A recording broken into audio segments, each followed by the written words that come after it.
যেন নতুন করে আশার সঞ্চার দেখা যাচ্ছে মধ্যপ্রাচ্যে। মাত্র 20,000 বর্গ কিলোমিটার আয়তনের ছোট্ট এক অবৈধ রাষ্ট্র হয়ে ইসরায়েল যেভাবে তার সন্ত্রাস বিস্তার করে চলেছে, সেখানে লাগাম টানার নতুন শপথ যেন উঠে এলো কাতার থেকে। তবে কি শত্রুতা ভুলে সামরিকভাবে একজোট হবে মুসলিম বিশ্ব? ইরানের নেতৃত্বেই কি হতে যাচ্ছে সামরিক জোট? বিস্তারিত তুলে ধরব এই প্রতিবেদনে।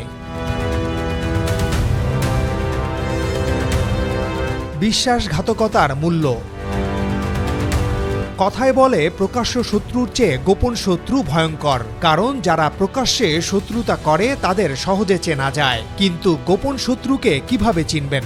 কথা ও কাজের মধ্যে যদি মিল না থাকে, দিনের পর দিন যদি নিজ প্রতিবেশীদের বিরুদ্ধেই গোপনে শত্রুদের হয়ে কাজ করে, তবে সেই বিশ্বাসঘাতকতাও একদিন বুমেরাং হতে পারে। আজ মধ্যপ্রাচ্য সেই বিশ্বাসঘাতকতার মূল্য দিচ্ছে।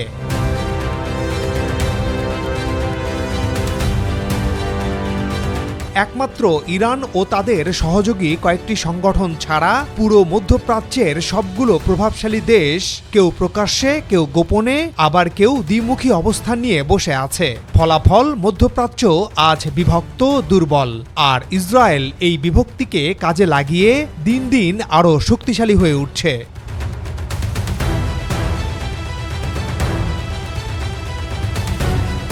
ইসরায়েলের লাগাম টানার ঘোষণা।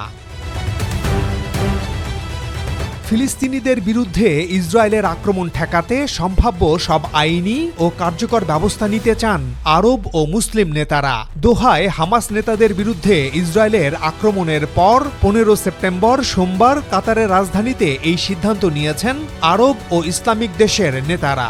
আরব লীগ ও organization of Islamic cooperation OIC এর যৌথ এই বিশেষ বৈঠকে সোমবার প্রায় 60টি দেশ অংশগ্রহণ করে।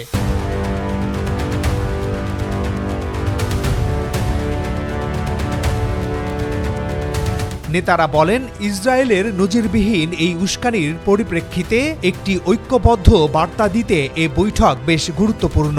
সেখানে দেশগুলোর শীর্ষ নেতারা কি বলেছেন তা জেনে আসি। উদ্বোধনী ভাষণে কাতারের আমির Sheikh Tamim bin Hamad Al Thani বলেন, ইসরায়েল গাজা যুদ্ধ শেষ করতে আগ্রহী নয়, বরং তারা আলোচনাকে ব্যর্থ করার চেষ্টা করছে। নেতানিয়াহু স্বপ্ন দেখছেন আরব অঞ্চল ইসরায়েলি প্রভাবক্ষেত্রে পরিণত হবে। এটি একটি বিপজ্জনক ভ্রম। তুরস্কের প্রেসিডেন্ট রিসেপ তাইয়েফ এরদোয়ান বলেন, আমরা একটি সন্ত্রাসী মানসিকতার মুখোমুখি হয়েছি। এই মানসিকতা জাতিসংঘ সনদ লঙ্ঘন করছে এবং নিয়মভিত্তিক আন্তর্জাতিক ব্যবস্থাকে চ্যালেঞ্জের মুখে ফেলেছে। এর অপরাধগুলো শাস্তিহীন থেকে যাওয়ার কারণেই বারবার এগুলো ঘটছে। ইসরায়েলি কর্মকর্তাদের মধ্যে এক ধরনের লোভ ও রক্তপিপাসার মানসিকতা রয়েছে। রিসেপ তাইয়েফ এরদোয়ান এই অঞ্চলের জন্য স্বয়ংসম্পূর্ণ প্রতিরক্ষা ব্যবস্থার আহ্বান জানান। ইরাকের প্রধানমন্ত্রী মোহাম্মদ সিয়া আল সুদানি আরব ও ইসলামী রাষ্ট্রগুলোর সম্প্রদায়ের জন্য ন্যাটোর আদলে প্রতিরক্ষা বাহিনী গঠনের আহ্বান জানিয়েছেন। মিশরের president Abdel Fattah al CC বলেছেন, কাতারের ভূখণ্ডে ঘৃণ্য এই হামলা আন্তর্জাতিক আইনের গুরুতর লঙ্ঘন এবং এটি একটি বিপজ্জনক দৃষ্টান্ত স্থাপন করেছে। আমি সতর্ক করছি যে ইসরায়েলের অনিয়ন্ত্রিত আচরণ সংঘাতকে বাড়াবে এবং অঞ্চলকে অস্থিতিশীল করে তুলবে। আমি ইসরায়েলের জনগণকে বলছি, বর্তমানে যা ঘটছে তা বিদ্যমান শান্তি চুক্তিগুলোকে ধ্বংস করছে, আর এর পরিণতি হবে ভয়াবহ। ইরানের প্রেসিডেন্ট মাসুদ পেজেশকিয়ান বলেন, ঐক্য কেবলমাত্র ধর্মীয় বন্ধনের উপর নির্ভরশীল হওয়া উচিত নয়, বরং মানবতার সাধারণ মূল্যবোধের উপর দাঁড়ানো উচিত। ইসলামী দেশগুলো এই ভুয়া শাসনের সঙ্গে তাদের সম্পর্ক ছিন্ন করতে পারে এবং যতটা সম্ভব ঐক্য ও সংহতি বজায় রাখতে পারে। জর্ডানের বাদশাহ বলেন, দোহায় হামলা হচ্ছে জীবন্ত প্রমাণ। ইসরায়েল যে হুমকি তৈরি করছে তার কোনো সীমা নেই। আমাদের প্রতিক্রিয়া হতে হবে স্পষ্ট, দৃঢ় এবং সর্বোপরি প্রতিরোধমূলক। পাকিস্তানের প্রধানমন্ত্রী শেহবাজ শরীফ কাতারের প্রতি তার দেশের পূর্ণ সংহতি ব্যক্ত করে ওই হামলার নিন্দা জানান। তবে সবচেয়ে বড় যে ঘোষণা এসেছে তা হলো মধ্যপ্রাচ্যের 6 দেশের গালফ কোঅপারেশন কাউন্সিল শীর্ষ বৈঠকের পাশাপাশি একটা বৈঠক করে সিদ্ধান্ত নিয়েছে তারা মধ্যপ্রাচ্যের জন্য যৌথ প্রতিরক্ষা ব্যবস্থা চালু করবে। ইরাকের প্রেসিডেন্ট ও তুরস্কের প্রেসিডেন্টের মতো গালফ কোঅপারেশন কাউন্সিলও মনে করে ন্যাটোর মতো একটি সম্মিলিত সামরিক জোট গড়ার এখনই সময়।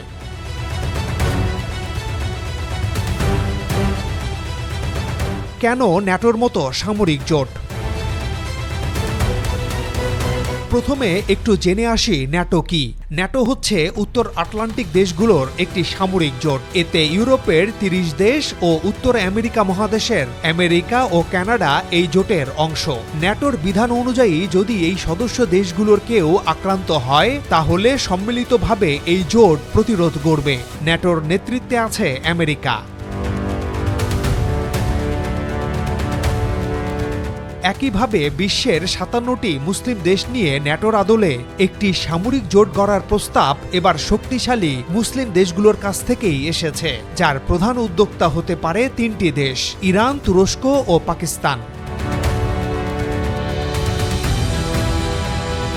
এই সামরিক জোট গড়ার কথা এমন এক সময় আলোচনায় এলো যখন গত 9 সেপ্টেম্বর কাতারে হামলার আগে ও পরে মাত্র 72 ঘন্টায় 6টি মুসলিম দেশে হামলা চালিয়েছে ইসরায়েল। ইসরায়েলের এই লাগাম ছাড়া ঔদ্ধত্য অবাক করে দিয়েছে পুরো বিশ্বকে। কোনো রকম আন্তর্জাতিক আইন রীতিনীতি না মানার প্রবণতা ইসরায়েলের ভেতর এতটাই সক্রিয় হয়েছে যে তারা কোনো কিছুকেই আর তোয়াক্কা করছে না। এই অবস্থায় যদি একটি সামরিক জোট গড়ে তোলা হয় তাহলে ইসরায়েল তো বটেই, আমেরিকা ও ইউরোপের ইসরায়েলি মিত্রদের কাছেও বার্তা যাবে মুসলিম বিশ্ব আর একা নয়।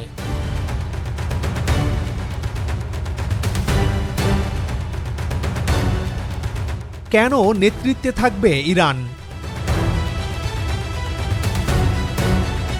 আর সামরিক জোটটি গড়া হলে এর নেতৃত্ব দিতে হবে ইরানকে, কারণ মধ্যপ্রাচ্যে ইরান একমাত্র দেশ যারা মার্কিন ও ইসরায়েলের তাবেদারি করে না। সৌদি আরব সহ অন্যান্য দেশগুলোর নৈতিক অবস্থান এতটাই দুর্বল যে তাদের নেতৃত্ব দেওয়ার যোগ্যতাই নেই।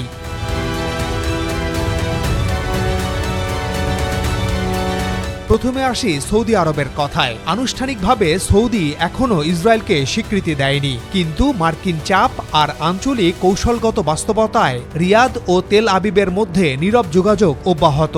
সৌদি ক্রাউন প্রিন্স বারবার বলেছেন প্যালেস্টাইনিদের রাষ্ট্রের অধিকার না দিলে ইসরায়েলের সঙ্গে সম্পর্ক সম্ভব নয়, কিন্তু বাস্তবে গোয়েন্দা সহযোগিতা, আঞ্চলিক নিরাপত্তা সমন্বয় এসব অনেক আগেই শুরু হয়ে গেছে।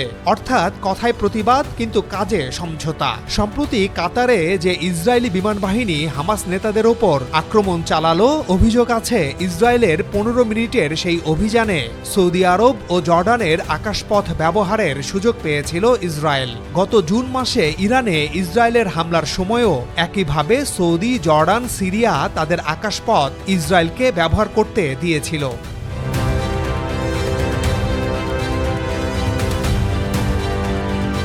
এবার আসি কাতারের দিকে।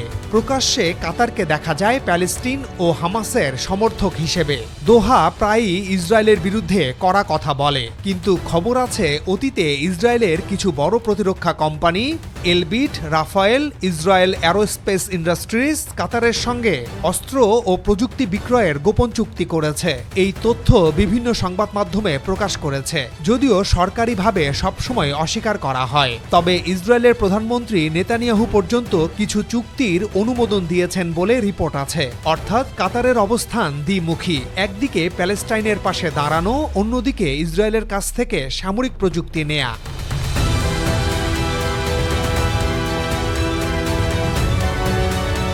সংযুক্ত আরব আমিরাত হাঁটছে ভিন্ন পথে। তারা 2020 সালের আব্রাহাম অ্যাকর্ডের মাধ্যমেই ইসরায়েলের সঙ্গে প্রকাশ্যে সম্পর্ক স্থাপন করেছে। বাণিজ্য, প্রযুক্তি, বিনিয়োগ সব ক্ষেত্রেই দুই দেশের সহযোগিতা বিস্তৃত হয়েছে। তবে গাজায় ইসরায়েলি হামলার সময় আমিরাত মাঝে মাঝে কড়া বিবৃতি দিয়েছে, কিন্তু সম্পর্ক ছিন্ন করার মতো পদক্ষেপ নেয়নি।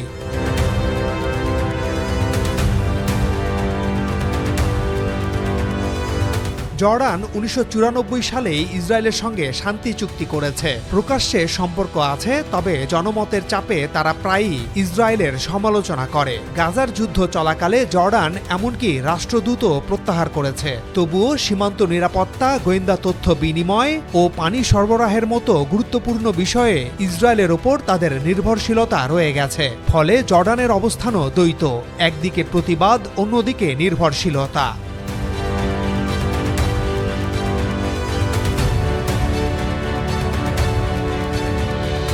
মিশর হল প্রথম আরব দেশ যারা 1989 সালেই ইসরায়েলের সঙ্গে শান্তি চুক্তি করেছিল এবং তারা ইসরায়েলকে স্বীকৃতি দিয়েছিল। কায়রো এখনও সেই সম্পর্ক বজায় রেখেছে। গাজা সীমান্তে মানবিক সহায়তা পৌঁছাতে মিশরের ভূমিকা আছে। আবার ইসরায়েলের নিরাপত্তার স্বার্থেও তারা অনেক সময় সহযোগিতা করে। তবে সাধারণ মিশরীয় জনগণ ইসরায়েলের বিরুদ্ধে শক্ত অবস্থানে। এই বৈপরত্যই মিশরীয় রাজনীতির আসল ছবি।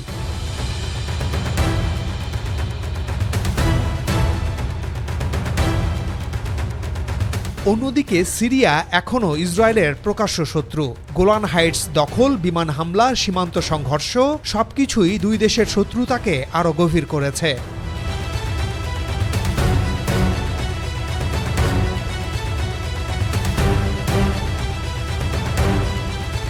সব মিলিয়ে দেখা যাচ্ছে ইরান ছাড়া প্রায় সব আরব দেশই কোনো না কোনোভাবে ইসরায়েলের সঙ্গে সম্পর্ক রক্ষা করছে। কেউ সরাসরি, কেউ গোপনে, কেউ আবার কৌশলগত দ্বিমুখী অবস্থানে। এভাবে ইসরায়েল শুধু টিকে নেই, বরং আঞ্চলিকভাবে আরও শক্তিশালী হচ্ছে। এবার ইরানকেই নিতে হবে মুসলিম বিশ্বের দায়িত্ব। কিন্তু বিশ্বাসঘাতকরা কি ইরানের নেতৃত্ব মানবে? দর্শক, আপনার মতামত জানান। আজ এ পর্যন্তই। আবারও দেখা হবে নতুন কোনো প্রতিবেদনে। সে পর্যন্ত সবাই ভালো থাকুন, সাবস্ক্রাইব করে আমাদের সাথে থাকুন।